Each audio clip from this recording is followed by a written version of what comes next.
Cut out my alcoholic dad from my life after he faked illness to skip my wedding while promising to come, but then my brother blamed and said I should feel sorry for my dad. I, 35F, have rewritten this so many times. It's just hard to get all of my feelings out. I apologize for this being long. I was very low contact with my father for many years. He and my mother had a bitter divorce when I was 18, and he found his current girlfriend Debbie when I was 20. Without going too in depth, he was physically and mentally abusive my whole life until I moved out when I was 20. When the pandemic hit, he started calling more. With the state of the world, and me being now in my 30s, I was more open to communicating with him. We very slowly would communicate, with me setting very firm boundaries with conversation topics. He would occasionally violate them, scream at me, he'd go in time out, and then he'd be good for a while. When I met my husband Victor, my father was actually excited for me. Spent time trying to get to know him over the phone. Was happy for me. When I moved in with Victor, my father actually apologized to me for everything he'd done. For the first time in my life I felt heard and validated by my father. He apologized for treating me like trash in favor of my siblings. He apologized for all the horrible things he did to me. And I cried. I felt validation and relief like I never had before. And I was then completely open to a relationship with him again. When I got engaged he was thrilled. He asked if he was walking me down the aisle, and I had told him no. It didn't really feel right to me, and I wasn't having bridesmaids or groomsmen, so it made sense to walk by myself. No one in my family was ever there for me, so why wouldn't I walk towards my next chapter alone like I did my adult life? He was disappointed but was okay with it. I told him we can have a dance if that was good with him, and he agreed. I told him everyone on my mom's side was excited to be able to see him again after so many years. Him and my mother have been cordial for years at this point, so there was no animosity. He set up a dinner and had me and Victor over. It went very well. I was actually feeling positive about everything. We made plans for him to meet Victor's parents. It was a big deal because we had to travel to a different state to bring them. We made plans to make the trip, and coordinated everything. The week before the meeting, my father wanted to cancel. He said Debbie was having an exploratory surgery and she wouldn't be recovered in time. I said we had already made these plans but that's okay, and asked if we could just drive by and he could just step outside his home and say hi. Victor's father, who is in his 70s, was having an extensive surgery himself, so it was important to meet him now before he had it. He begrudgingly agreed. When we pulled up, I was surprised she came out with him and looked completely fine. No bandages, walked fine, no indication of anything. I thought that was odd, but who am I to judge? They both came out, said hi, and we moved on. He made plans over the course of the next few months. Every time, the week of, he would cancel. The excuses started pouring out. His friend's car broke down and he needed to lend him money. We offered to pay for dinner but they declined. Debbie was have exploratory surgery again. How many can one person have? Debbie had a doctor's appointments that he just found out about. They have to take the car to the shop, etc. Lies he had told over and over again. Some he reused from when I was growing up with him and I knew he was lying. His favorite lies were always medical. He wanted to treat me for my birthday in the summer, but that never happened. After we had to reschedule 3 times I said just forget it, we'll see you at the wedding. He started to be drunk on his phone calls again. Started being argumentative again. But he was excited for the wedding. He was going to make a nice trip out of it with Debbie and stay a few days. 3 weeks before my wedding I got a phone call from Debbie. They share a phone. As soon as I picked up she demanded to know why I didn't tell anyone that the parking garage next to the hotel we had a room block in charged $25 a day to park. I was dumbstruck because firstly, I had no idea that the hotel didn't comp that. We live local to the venue so we were just going home after the wedding. Second, it's a major city, of course they're going to charge. And honestly $25 isn't that bad for the city. Thirdly, why are you calling me to complain about this? No one else had. I can't exactly change it. I told her I had no idea, that no one else who booked at the hotels had told me, and that $25 was actually a pretty good deal. I told her that if they couldn't afford it, it wasn't that big a deal, maybe they only stay one day, or because they only live an hour from the venue they didn't have to stay at the hotel. The venue itself has free parking. She hung up on me. We were getting married on Sunday in early November. The Tuesday before the wedding, I got a phone call from my father that I missed because I was having an emergency doctor's appointment due to having been in the hospital the day before. Stress from everything exacerbated a prior medical issue, and instead received a text. The text said he wasn't coming to my wedding. That Debbie was having exploratory surgery and they couldn't come. That he would still send a card. I knew then that he was lying as he had lied the whole year. I texted back begging him to come. I wanted him to come, it wasn't about money. That I'm his daughter, and this was the biggest day of my life. To come for even an hour. Debbie would be fine for a short time, she has family that could watch her for a couple hours. He didn't have to stay. He replied that it's not a contest of who's more important, and he was surprised at me.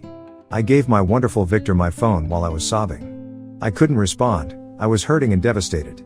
He articulated a text, showed it to me for approval, then sent it.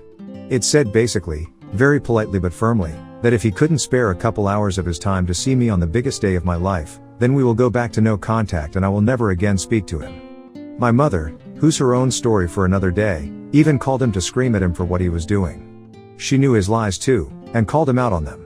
He said don't worry, she'll still get a card. I kept him unblocked up until mid-morning the day of my wedding. Not one message, not one call. I was so upset and angry. He had raised my hopes of having my father be there for me, then killed those hopes without a thought. I blocked him the day of my wedding. My wedding day was absolutely perfect. It was everything we wanted.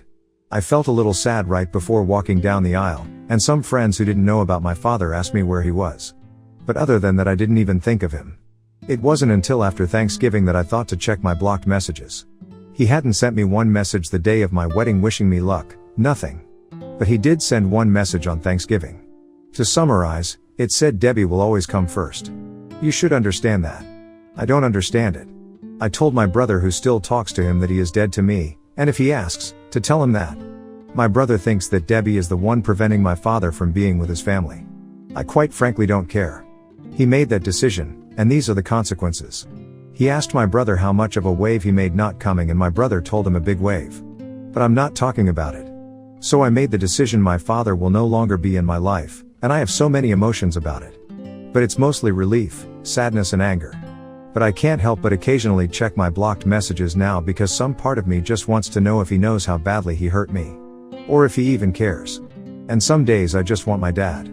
Sometimes I wonder if I'm doing the right thing by cutting him out of my life. Ida, for erasing him completely forever going forward? Am I doing the right thing? And no, we still haven't gotten that card. Got a happy Easter text though. Comments where Op has replied, he may never have planned to come. I think you're right.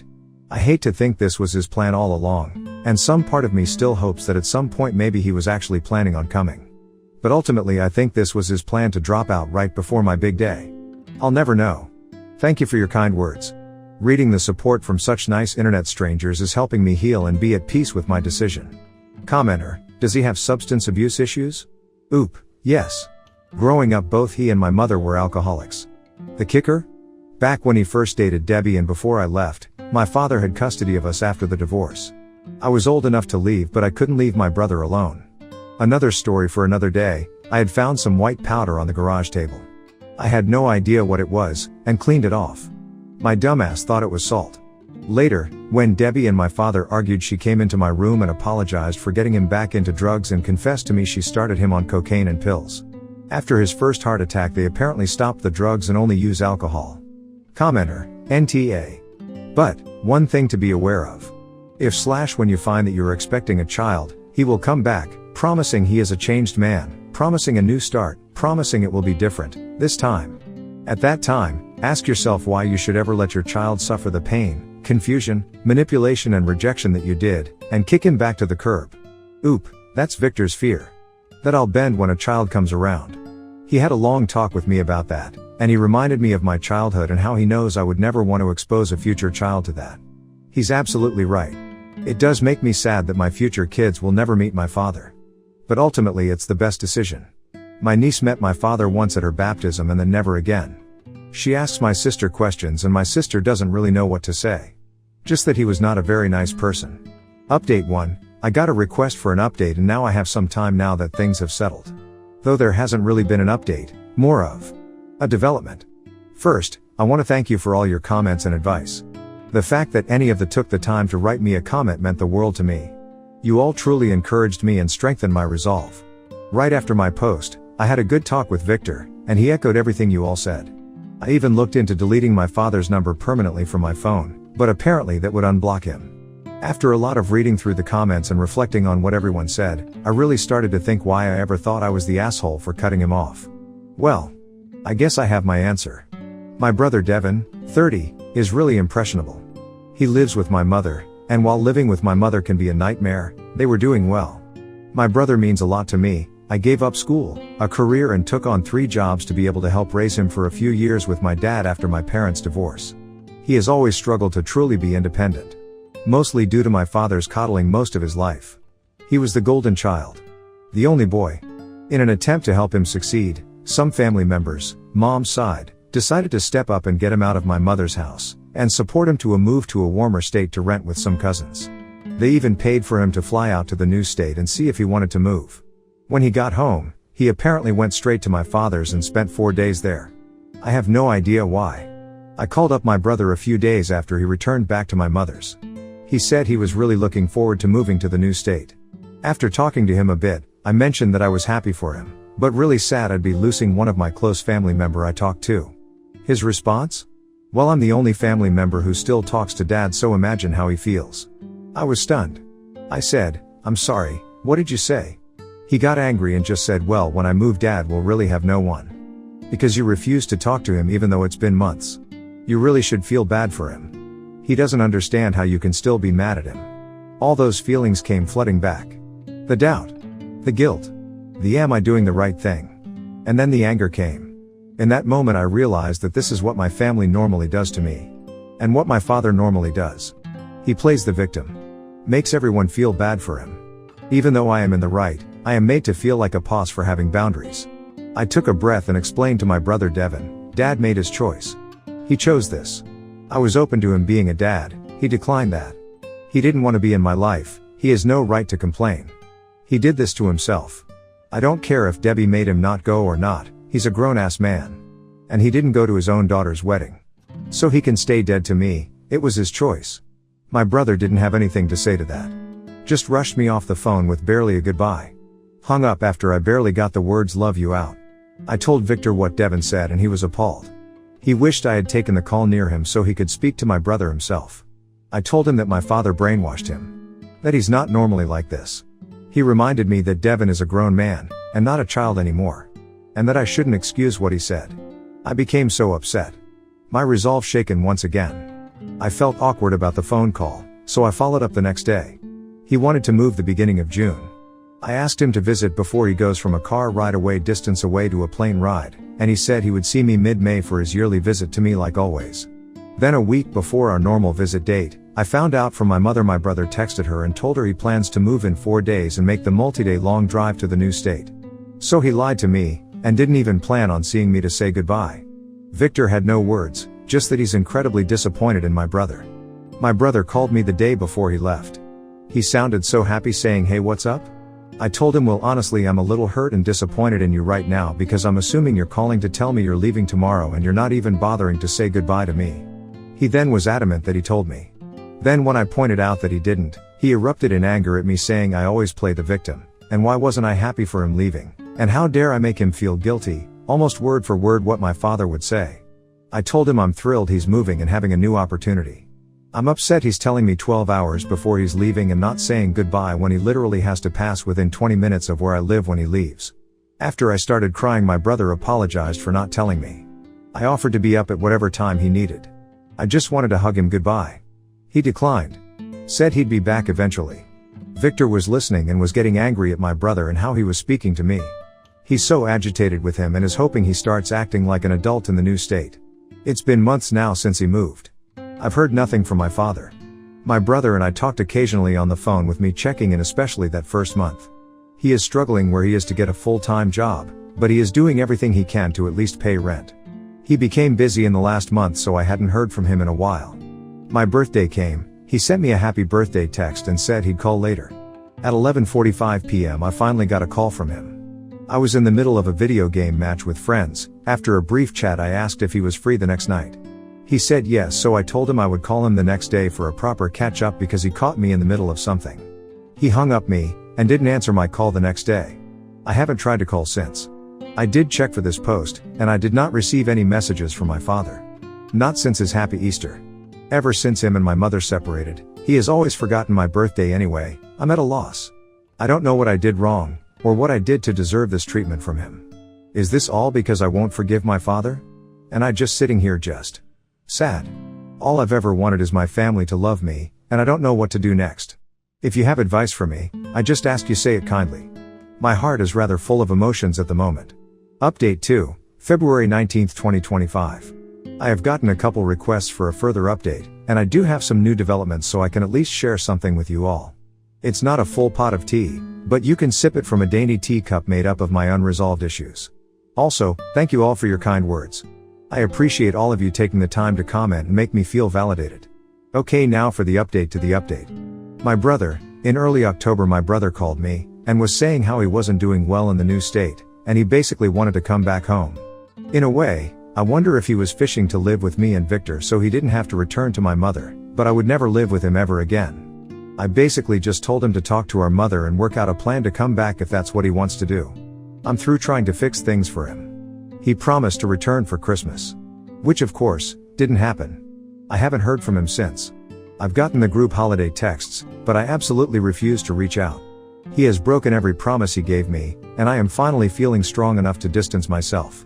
Through my mother I found out he got a better job and was looking to stay there. I guess I wasn't needed anymore, so that's why I haven't gotten a phone call or text. And then just yesterday I found out he isn't working anymore because his car has finally become a paperweight, a 20-year-old car that he never took care of. My mother used to force him to get oil changes and basic maintenance, and now without my mom there to annoy him into adulting, it finally died. So I feel at this point either my uncle is going to help him with a vehicle, or he's going to try and move back. I will bet money he will try to move in with my father if he does return. If that's the case, I do feel they will both join forces to try and manipulate me into forgiving them and using me. My father, he actually has been trying to reach out. I have received multiple texts from him every holiday saying how much he loves me and will love me always and wishes me and Victor well. I also keep getting calls and silent voicemails from random numbers. My sister even met with him for the first time in years because my niece wanted to meet him. He tried again to justify not going to my wedding, and my sister told him that there was zero excuse. He should have gone to the ceremony at the very least. He kept trying to defend himself, but my sister kept shutting him down saying he could have made at least a minimum effort. While I'm not close with my sister, I greatly appreciated her saying that for me. Overall she said he behaved himself and was fine. I actually was doing really good about not checking the messages, but I still once in a while have my curiosity get the better of me. Victor gets mad at me when I check. He wants me to not get sucked in again with either my brother or father. He still plans on having a chat with my brother next time we see him. I do feel myself starting to feel bad. My anger just isn't as sharp anymore. But I'm holding strong, reminding myself that I seem to only be his daughter when it's convenient. And that to me isn't a father. But, I'm still just a girl who wants her dad, and I am trying so hard to not fall back into his perpetual pit of assholery. Me, not going to lie, I've been lonely. All of my friends after the wedding have disappeared. I reach out to them asking how they're doing and get one-word answers back, which hurts. I've been trying to make new ones, but it's been hard. I spend most of my days either working at home online for our business, or playing video games alone or with Victor. I love my husband, but sometimes I just want a girl day. My self-confidence has plummeted. I don't like what I see in the mirror anymore. We've been trying for a kid with zero luck, so that's taken a hit with my mental health as well. But I am actually going to my first therapy session next month, which I am incredibly excited about. So unfortunately my saga isn't over. If something major happens, I'll definitely let you waffles know.